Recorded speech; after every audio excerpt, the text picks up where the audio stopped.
માગસર સુદ 14 છે, પૂર્ણિમા છે, ગુરુવાર છે, તારીખ 12/2025 વર્ષ છે.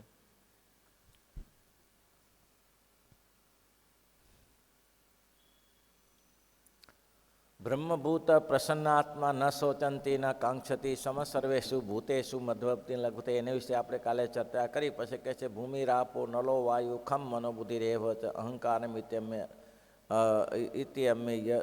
ઇત્યમે ભિન્ના પ્રકૃતિ અષ્ટતા. આ કાલે આપણે છેલ્લે વાત કરી હતી કે આ જળ પ્રકૃતિ છે. પૃથ્વી, જળ, તેજ, વાયુ, આકાશ, જળ, અહંકાર, મતત્વ, આ બધું જળ પ્રકૃતિ છે.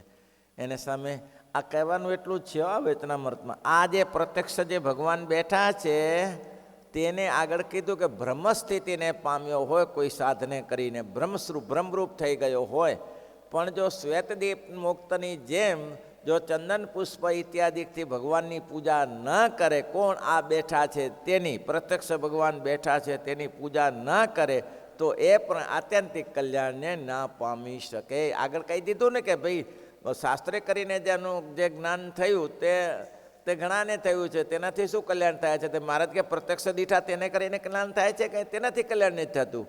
જે દીઠા તે જોયા તે દીઠા, સાંભળ્યા તે દીઠા, એક ને એક છે મહારાજ કે એમાં ફેર નથી. તો સ્વામી મુક્તાનંદ સ્વામીએ કહ્યું ને કે મહારાજ એનું જન્માંતરે કલ્યાણ થાય, શાસ્ત્રથી એ જન્માંતરે કલ્યાણ થાય છે. ક્યારેક ક્યારેક તો હાથમાં આવી જશે એ, પણ આ વચનામૃતમાં શ્રીજી મહારાજનો હેતુ તો એક જ છે કે હું તમારે, મેં કીધું ને ભગવદાનંદ સ્વામીનો પ્રશ્ન 78મો, એ જ પ્રશ્ન છે. મહારાજ કે અનંત કોરી બ્રહ્માંડ અધિપતિ, ઉત્પત્તિથી તેને પલય કરનારા, એને ધારણ કરનારા, અણુ અણુમાં રહ્યા છે, એના મરજી સિવાય એક તરણું હાલતું નથી. એ જ ચર્ચા છે અહીંયા કને. એવા જે ભગવાન તે કેવા છે તો કે એ તમને તરસ લાગે ત્યારે પાણી માગે, ભૂખ લાગે ત્યારે જમવાનું માગે, ગરમી લાગે ત્યારે છાંયે બેસે, અને થાકી જાય ત્યારે કોઈના ખંભા ઉપર બેસી જાય, કોઈ ઘોડી ઉપર બેસી જાય, એવા દેખાય છે. અંધારું હોય ત્યારે દીવો કરો ત્યારે પ્રકાશ થાય. એવા એ જે પ્રશ્ન કે કેવું સરસ લખ્યું છે, કોઈને સમજાય એવું નથી. અને કંઈ મહેનત કરો તો સમજાય, ને તો ન સમજાય. તો કે અપરેમિતા તો આ પ્રકૃતિ બુદ્ધિ મેં પરામ જીવ ભૂતા મહાબાઉ એ દમ ધાર્ય તે જગત. આ બધું જગત છે ને એ ભગવાન તારીખ. હવે શું કહે? એ વ્યાપી એવી ચૈતન્ય પ્રકૃતિ. વ્યાપી એવી ચૈતન્ય પ્રકૃતિ કઈ? તો કે ભૂમિ રાપો પૃથ્વી જળ તેજ વાયુનો આ વ્યાપી એવી ચૈતન્ય પ્રકૃતિ છે. અને જે પ્રત્યક્ષ ભગવાન છે તે કેવા છે? આગળ કહી દીધી ને, વ્યાપ્ય એવી જળ પ્રકૃતિ, અને એ ખોટું લખ્યું છે વ્યાપક એવી જે ચૈતન્ય પ્રકૃતિ. આ બે પ્રકૃતિ છે. એ જે પ્રત્યક્ષ ભગવાન છે તે કેવા છે? તો એ અષ્ટ પ્રકારની જે વ્યાપ્ય પ્રકૃતિ અને જે વ્યાપક એવી જે ચૈતન્ય પ્રકૃતિ, તેના બેના આધાર છે. દેખાય છે કેવા? શું આધાર છે? આધાર તમે હો તો તમારો આધાર ઘોડાને, તમે ઘોડાનો આધાર લ્યો છો, તમે ઝાડનો આધાર લ્યો છો, તો આધાર કેમ મારે કે હોય એવું જ દેખાય. એવું જ દેખાય. પ્રત્યક્ષ ભગવાન જ્યારે વિચરતા હોય ને, એ રામચંદ્રજી વિચરતા હતા ત્યારે સીતાની પાછળ રડે, આ કરે તે કરે. તો કે આ એ દુનિયા ત્રિલોકીના આધાર છે, બ્રહ્માનંદ કોટી બ્રહ્માંડના આધાર છે. એને પાછો બીજાનો આધાર લેવાનો, એને પાછો વાલી પાસે જવાનું, સુગ્રીવની પાસે જવાનું, સુગ્રીવનો આધાર લેવાનો કે મારી સીતા ખોડી આપને. આ બધું શું ત્યારે? એટલે માટે મહારાજને કેવું પણ તમારા જેવા દેખાય છે. કેવા દેખાય છે? તમારા જેવા દેખાય છે, તમારા જેવા નથી. પ્રત્યક્ષ ભગવાન કેવા છે? તો અષ્ટ પ્રકારની જે વ્યાપક પ્રકૃતિ અને તેને વિશે વ્યાપક એવી જે ચૈતન્ય પ્રકૃતિ, બેયના આધાર છે. આ પ્રત્યક્ષ બેઠા. જેમ આકાશ છે તે પૃથ્વી આદિ 4 તત્વોનો આધાર છે. આકાશમાં જ રહ્યું છે ને, પૃથ્વી, જલ, તેજ, વાયુને શેમાં રહ્યું છે? રહ્યું છે શેમાં? આકાશમાં રહ્યું છે. તે આકાશ પૃથ્વી આદિ 4 તત્વોનો આધાર છે. અને પૃથ્વીની જ્યારે સંકોચાવસ્થા થાય છે તે બધો આકાશ પણ સંકોચને પામે છે. પામે કે નહીં? બધું પ્રલય થઈ જાય ત્યારે શું રહે? પ્રલય થઈ જાય ત્યારે આકાશની પણ સંકોચાવસ્થા પામે છે. અને પૃથ્વીની વિકાસ અવસ્થા થાય છે તે ભેળી આકાશની પણ વિકાસ અવસ્થા થાય છે. આ તો સમજાય એવું છે ને. જ્યારે વિકાસ થાય છે ત્યારે પૃથ્વીઓ વધે ને આકાશે વધે છે ને બધું ખુલ્લું થાય છે. પણ જ્યારે પ્રલય થઈ જાય છે ત્યારે કંઈ નહીં, આકાશ નહીં, અવકાશ નહીં. તો ભગવાન જળ ભરી દે અથવા તો પૂરો પહાડો કરી દે, ગમે તે કરી દે, એ અવકાશ જ ન રહે કોઈ જગ્યાએ. એ ભગવાનની મરજીની વાત છે. હવે આને આ બધું કહેવાની જરૂર નથી. આને કહેવાનું એવું છે, મથવું પડે તો આવે તો શું કહે છે? આકાશની સંકોચ પામે છે, અને પૃથ્વીની વિકાસ અવસ્થા થાય તે ભળી આકાશની પણ વિકાસ અવસ્થા છે, તથા જળ તેજ વાયુની સંકોચ વિકાસ અવસ્થા ભેળી આકાશની પણ સંકોચ વિકાસ અવસ્થા છે, અને પૃથ્વી આદિ તત્વની સંકોચ વિકાસ અવસ્થા એ બે આકાશની વિશે થાય છે ને એનો નાશ પૃથ્વીની. હવે આમાં થાય છે શું કે ભાઈ, હવે જેમાં અવકાશ છે એનાથી સંકોચની વિકાસ અવસ્થા છે, એનોય થાય વિકાસ, એનોય સંકોચ થઈ જાય તો હા એનોય થઈ જાય. પૃથ્વી જળ તેજ વાયુને છે, ભગવાન પોતે પોતાનું સ્વરૂપ બતાવે છે કે એ જ ભગવાન આ પૃથ્વી ઉપર દેહ છોડી દે છે ત્યારે એની સંકોચ અવસ્થા થઈ જાય છે. એ કહેવા માટે મથે છે કે તમે માનશો નહીં કે એવા જે સર્વ જગતના આધાર એવા ભગવાન, તેનું મરણ હોય, તેનો જન્મ હોય તો કે બધું જ હોય. એ જન્મે ખરા અને એ મરે ખરા. જૂનાગઢમાં ગોપાળાનંદ સ્વામી બેઠેલા, અને એક સાધુને શરીરમાં ગુમણા બહુ થયેલા. એટલે બહુ ખંજોળ કરે. સ્વામી કે શું થયું તમને? સ્વામી મને સ્વામી આ રોગ નીકળ્યો છે, લ્યો હું પાણી છાંટી દઉં, મટી જશે. હવે ગોપાળાનંદ સ્વામી એના ઉપર પાણી છાંટ્યું, બીજે દીધું પદ પૂરું. એક સાધુ કે લે, હવે એમ માને છે કે મેં પાણી છાંટ્યું તો મટી ગયું. એની પોતાના દાંત દુખે છે એ મટાડે ને તારે લે, એને પાછા વૈદ્ય પાસે ગયા. પાછા પોતાના દાંત દુખતા હતા ત્યારે વૈદ્ય પાસે ગયા કે એના પોતાના દાંત દુખે છે એનું કંઈ કરતા નથી ને પહેલાંના ગુણ મટાડ્યા. એ મટવાને કાગડાને બેસું દાળને ભાંગવું કે એમાં શું મોટું આશ્ચર્ય હોય ને? આવા દોડડાયા બોલો, છે કે નહીં? આવું જ્વલંત ઉદાહરણ છે ને, આવું બને હો. ગુણાતીતાનંદ સ્વામી કે એ સ્વરૂપને ઓળખવું ને મોટા પુરુષને ઓળખવા એ તો લોખંડના ચણા ચાવા જેવું છે, ન ઓળખાય. મોટા પુરુષે ન ઓળખાય. આ મહારાજ પોતાનું સ્વરૂપ ઓળખાવા માટે કેટલી મહેનત કરે છે. હે, આ પૃથ્વી જળ વાયુ એ મારું સ્વરૂપ છે, જીવ પ્રાણી માત્ર મારું સ્વરૂપ છે, એનો હું આધાર છું. અને એ પાછું કેવું છે તો કે જો એમાં એવું છે કે પૃથ્વી જળ તેજ વાયુને આકાશ, પૃથ્વી જળ વાયુ છે એ આકાશમાં લીન થઈ જાય છે, પાછા આકાશમાંથી ઉત્પન્ન થાય છે, બધું થાય છે. એની સાથે આકાશ પણ લીન થઈ જાય છે અને આકાશની ઉત્પત્તિ થાય છે. આ પૃથ્વીનો ક્રમ આવો છે. તેમ હવે શું કહે છે? સંકોચિત અવસ્થા છે, પૃથ્વી આદિ તત્વોની સંકોચિત અવસ્થા બે આકાશને વિશે થાય છે. અને તેમ એ બે પ્રકૃતિને સંકોચ વિકાસ અવસ્થા ભેળી ભગવાનની પણ સંકોચ વિકાસ અવસ્થા છે. બોલો, હા કે નહીં? મને આ બાજુ તો મોટી મોટી વાતો કરો છો. જીવ પ્રાણી માત્રનો આધાર છું, પ્રકૃતિનો આધાર છું, ચેતનને દિવ્ય માઇકને બધાનો આધાર છું. સંકોચ અવસ્થા થાય. આ શરીર છોડીને એમને મરી જાય. લોકો એમ કે મરી ગયા, પણ ભગવાનના ભક્ત એમ કે એ તો મહારાજ કંઈ મરતા નથી, એ તો પંચભૂત શરીર છે. એ શરીરને સૌની હારે જ છોડવું પડે. કુષ્મા એની ઈચ્છા હોય તો થઈ જાય, એની ઈચ્છા હોય થંભલામાંથી બહાર આવે. નરસિંહ ભગવાન થંભલામાંથી પ્રગટ થયા, માતાને તો પ્રગટ ન થયા. સર્પનું રૂપ ધારણ કરાવ્યું શિવજીને, અને એને સર્પનું રૂપ ધારણ કર્યું, અને નરસિંહનું ને સર્પનું બેનું યુદ્ધ થયું. એટલે આ ભાઈ આ યુદ્ધ કરીને મરવાની ઈચ્છા જ હતું, કારણ કે કામ પતી ગયું. પ્રહલાદનું રક્ષણ કરવું હતું ને હિરણ્યકશિપુનો નાશ કરવો હતો, આ પતી ગયું. હવે આ શરીર છોડવાનું હતું. એટલે મહારાજ કીધું કાંટે કરીને કાંટો કાઢ્યો. જંગલમાં ફરતા હોઈએ અને કોઈને કાંટો લાગે તો સોય ન હોય તો શેનાથી કાંટો નીકળે? બીજો કાંટો લેવાનો અને એનાથી ખોતરવાનું. ભાઈ અનુભવ છે મહેશભાઈ?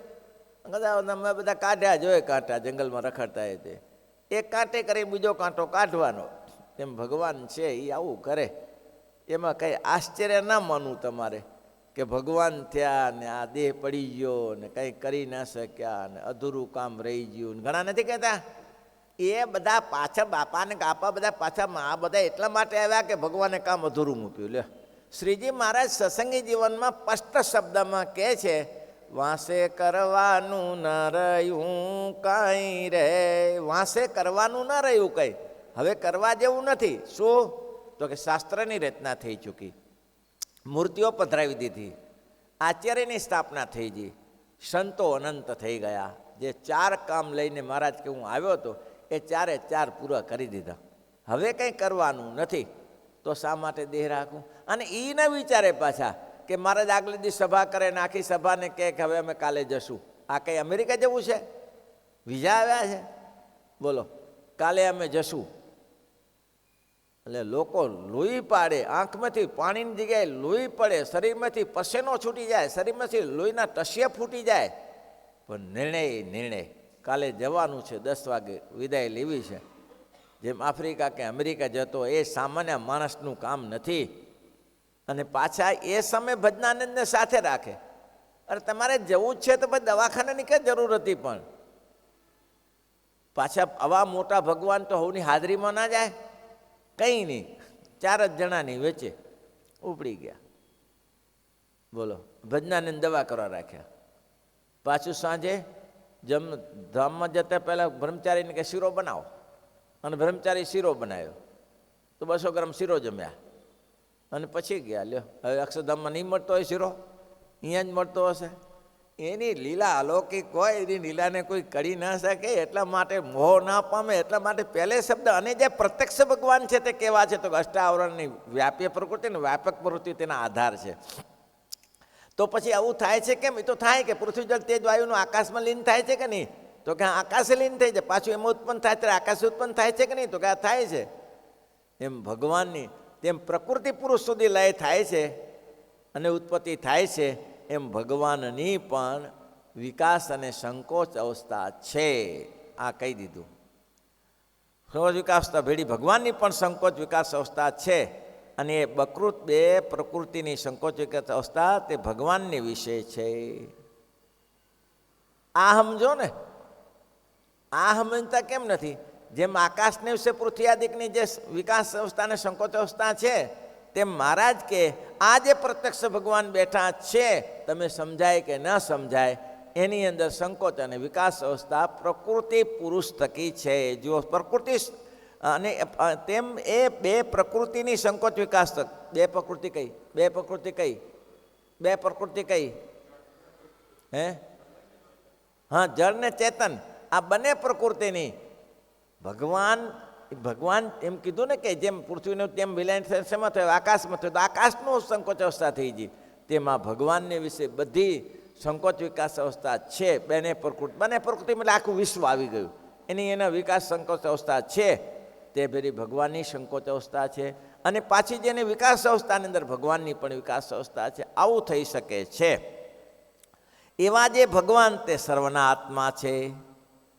એવા જે ભગવાન તે સર્વના આત્મા છે. ત્યાં શ્રુતિઓ છે, જસ્ય અક્ષરમ શરીરમ, ભગવાનનું અક્ષર બ્રહ્મ છે, એ શરીર છે. જસ્ય આત્મા શરીરમ, આ બધા જ આત્માઓ ભગવાનનું શરીર છે. કારણ શું? ભગવાન સર્વમાં રહ્યા છે. અક્ષરધામમાં પણ રહ્યા છે, એટલે ભગવાનનું શરીર છે. દરેક દેહ પ્રત્યે, જીવ પ્રત્યે રહ્યા છે. જસ્ય પૃથ્વી શરીરમ આત્મા શરીરમ, જસ્ય પૃથ્વી શરીરમ, પૃથ્વી ઉપર ભગવાન રહે છે કે નહીં? તો એનું પૃથ્વી શરીર છે. સમજાય એવું છે વેતનામર? તો કંઈ માથું મારે તો સમજાય ને. ઇત્યાદિક શ્રુતિઓ છે. અનુમય બ્રહ્મ, અન્મય બ્રહ્મ કીધો, મનોમય બ્રહ્મ, વિજ્ઞાનમય બ્રહ્મ, આનંદમય બ્રહ્મ. આ કેમ? તો આવું કેવું રીતે? શ્રીજી મહારાજ કે ભગવાનને લઈને તો આ મુક્તાનંદ સ્વામીને ભગવાન જેવા કહેવાય. અનુમય બ્રહ્મ એટલું ભગવાન થાય, અન્ન ભગવાન થાય, મન ભગવાન થાય, મનો વિજ્ઞાન બ્રહ્મ થાય, ભગવાન થાય. તો આનંદમય બ્રહ્મ શું બ્રહ્મ થાય? તો કે ના, એવું થાય નહીં. પણ ભગવાનને લઈને બ્રહ્મ કહેવાય. ભગવાનની ઉપાસના છે ને, એને કરીને એને પણ બ્રહ્મ કહેવાય. કેમ? તો કે ભગવાનનું જસ્ય શરીરમ, અક્ષર શરીર છે ભગવાનનું, એમાં ભગવાન રહ્યા છે. એમાં ભગવાન રહ્યા છે એટલે એને બ્રહ્મ કહેવાય. આત્મા શરીરમ, આત્મામાં પણ ભગવાન રહ્યા છે. જસ્ય પૃથ્વી શરીરમ, પૃથ્વીમાં પણ ભગવાન રહ્યા છે. તો પછી અન્નમાં પણ ભગવાન રહ્યા છે, મનમાં પણ ભગવાન રહ્યા છે, જ્ઞાનમાં પણ, વિજ્ઞાન એટલે જ્ઞાનમાં પણ રહ્યા છે. ક્યાં ભગવાન નથી? ભગવાન સર્વત્ર રહ્યા છે. આનંદમાં કોઈ માણસ આનંદથી બેઠો એમાંય મહારાજનો વાસ છે, આનંદમય બ્રહ્મ ઇત્યાદિ જે ઘણી પ્રકારની બ્રહ્મ વિદ્યા કઈ છે તેનું શું તાત્પર્ય છે? તો કે જે સર્વના સાંભળો, ભગવાન સર્વના કારણ છે અને સર્વના આધાર છે, માટે એ સર્વેને બ્રહ્મ કયા છે. કેમ? તો કે ભગવાન સર્વના આધાર છે અને સર્વના કારણ છે. ભગવાન સિવાય સૂકું પાંદડું હલવાને માટે સમર્થ નથી. હા, કહેવાનું એવું છે. આને વિશે નિષ્ઠા અમેરિકામાં પંચમ જોજ થઈ ગયા. મેં કાલે પૂછ્યો તો પ્રશ્ન, પંચમ જોજની પાસે એક સેવક હતો, બહુ ગુણિયલ સેવક. મહારાજ કહીને એ કહે છે કે જગતમાંથી લોચા કાઢીને મરી જશો તો કાંઈ નહીં મૂકરે. હા, ધુવારાના બાચકામ બાથ ભરાવો તો કાંઈ હાથમાં ના આવે. તેમ પંચમ જોજનો એક એવો સેવક, એવો અંગત પર્સનલ સેવક કે એંગેજથી ઈશારેથી પંચમ જોજને સમજી શકે. અને પંચમ જોજનું નામ બધાએ સાંભળ્યું હોય, બહુ મોટી હસ્તી હતી અમેરિકાની, જે પ્રેસિડન્ટ. આવો મોટો માણસ, એની પાસે એક સેવક રહે, એવી સેવા કરે. પણ જોતા સમય જતા સેવક બીમાર પડ્યો. હવે બીમાર પડ્યો એટલે પંચમ જોજને એમ થયું, જેને મારી આખી જિંદગી સેવા કરી છે, ગમે તેમ તો મારો સેવક છે. હવે એને મઢુલીમાં એને નાની ઝૂંપડી હશે તે મળવા ગયા. આવ્યા પંચમ જોજે એટલે એને ખુરશી નાખી દીધી, ખુરશીમાં બેસાડ્યા. પંચમ જોજને આની પોતાના સેવકને એવી હાલત જોઈને બહુ દયા આવી. પંચમ જોજે કહ્યું, દોસ્ત, તારી જે ઈચ્છા હોય કે હું પૂરી કરું, તારી જે ઈચ્છા હોય હું પૂરી કરું. ત્યારે એને કીધું કે મારી ઈચ્છા પૂરી કરશો? તો કે હા કરીશ. ખરેખર કરશો? તો હું શું ના કરી શકું?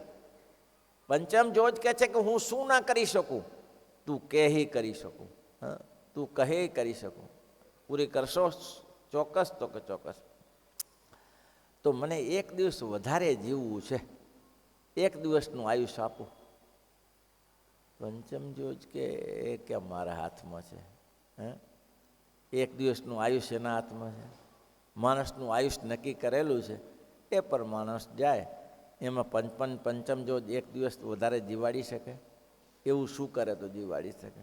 જેનું આયુષ્ય નક્કી થયેલું છે એમ જ થાય. પંચમ જોગે હાથ જોડીને કહ્યું, સેવક, એ હું નહીં કરી શકું. એ હું નહીં કરી શકું.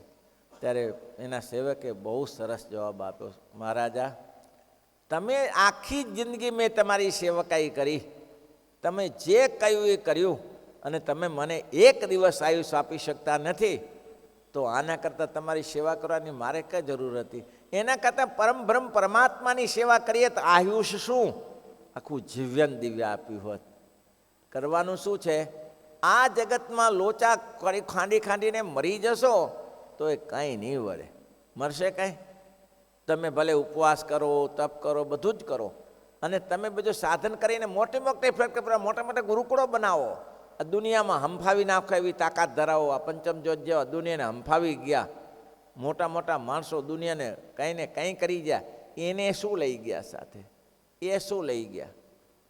ચર્ચિલે લખ્યું છે કે આટલી મોટી મિલકત, એને પત્રકારે પૂછ્યું કે હવે તમારું આયુષ્ય પૂરું થવા આવ્યું છે, અમે જાણીએ છીએ, પથારીમાં સૂતા છે, કે તમારું આયુષ્ય પૂરું થવા આવ્યું છે, આટલી સંપત્તિ છે તમારી, તો હવે તમને જતાં જતાં કેવા વિચાર આવે છે? તમને જતાં જતાં વિચારો કેવા આવે? તો કે એક જ વિચાર આવે છે કે આ બધું છોડીને જવાનું. અને જે આવવાનું જ નહોતું, આ બધું છોડીને જવાનું, જે સાથે આવવાનું જ નહોતું, એના માટે મેં મહેનત શેના માટે કરી? એના માટે મેં આટલી બધી મહેનત શેના માટે કરી છે? કે મારી સાથે મને ખબર હતી કે આવવાનું જ નથી, તો મેં મહેનત શેના માટે કરી? આના કરતાં ઈશ્વરનું આરાધન કર્યું હોત તો મને શું ના મળ્યું હોત? હા, શું ના મળ્યું હોત? દુલીચંદ જેવું, મેં દુલીચંદનું દર્શન આપ્યું હતું ને, અને પેલા ગુરુ નાનક દેવ સોય લઈને આવ્યા કે ભાઈ બીજું તો તને શું કહું, તું કાંઈ રૂપિયો આપતો નથી, પણ આટલું મારું કામ તો અત્યાર સુધી મેં તને કાંઈ કામ બતાવ્યું નથી, પણ આ પહેલી વાર કામ બતાવું છું. હવે મારી આયુષ પૂરી થવા આવી છે, અને મને આ સોયની અક્ષર ભગવાનના ધામ સ્વર્ગમાં સોયની જરૂર છે. તું આટલું કામ કરજે, તું આ સોય લેતો આવજે ત્યાંથી. પણ બાપજી, સોય કેવી રીતે આવે ત્યાં? સોય કેવી રીતે આવે? તો કે આટલી સોયના આટલું કામ ના કરી શકે, મેં તને આખી જિંદગીમાં કાંઈ કામ બતાવ્યું નથી, આ એક સોય તો લઈએ, એટલું તો લઈ લે. તો કે મારાથી નહીં થાય. તો કે તારાથી એ સોય જો સાથે ના આવતી હોય તો આ લાખો ને કરોડો ભેગા કરે છે તારી સાથે આવશે? એ સાથે તારી સાથે આવી જશે? પેટ માટે કરવાનું છે. શું કરવાનું છે? દરેકને સમજી રાખવાનું કે પેટ માટે કરવાનું છે. મેં કીધું સોનું ખરીદી ગયા ને પછી મૂળા ખરીદીને પાછું ન અવાય. તેમાં આપણે સોનું ખરીદી લેવા અહીંયા આવ્યા છીએ, મૂળા ખરીદી લેવા નથી આવ્યા. એટલું તો અનુસંધાન રહેવું જોઈએ ભાઈ. હો, કેટલું સરસ લખ્યું છે. વાત વાતમાં મહારાજે તાત્પર્ય બ્રહ્મવિદ્યા કઈ છે તેનું શું તાત્પર્ય છે? જે ભગવાન સર્વના કારણ છે ને સર્વના આધાર છે, માટે સર્વેને બ્રહ્મ કયા છે. પણ એ સર્વે શરીર છે, અને એ સર્વેના શરીરી તો ભગવાન શ્રી કૃષ્ણ પ્રત્યક્ષ. જો કહી દીધું ને પ્રત્યક્ષ, કયા ભગવાન? શ્રી કૃષ્ણ ભગવાન તો પરોક્ષ હતા ને. સર્વેના આત્મા તો આ બધું ભગવાનનું શરીર છે. અનોમય બ્રહ્મ, મનોમય બ્રહ્મ, વિજ્ઞાનમય બ્રહ્મ, આનંદમય બ્રહ્મ, જસ્ય શરીર બ્રહ્મ, આ બધું કયું? એ ભગવાનનું શરીર છે. એટલે ટૂંકમાં જળ અને ચેતન બંને પ્રકૃતિ ભગવાનનું શરીર છે. અને ભગવાન તો સર્વેના શરીરી છે ને એ ભગવાન શ્રી કૃષ્ણ પ્રત્યક્ષ પુરુષોત્તમ ભગવાન ને વિશે જળ ને ચૈતન્ય બંને પ્રકૃતિ સંકોચ વિકાસ અત્યારે કરીને રહી છે. બહુ મસ્ત વેતનામાં છે. સમજી શકાય તો ના સમજી શકાય ઉપરથી જાય, બાષ્પીભવન થાય. શ્રીપતિમ શ્રીધરમ સર્વદેવ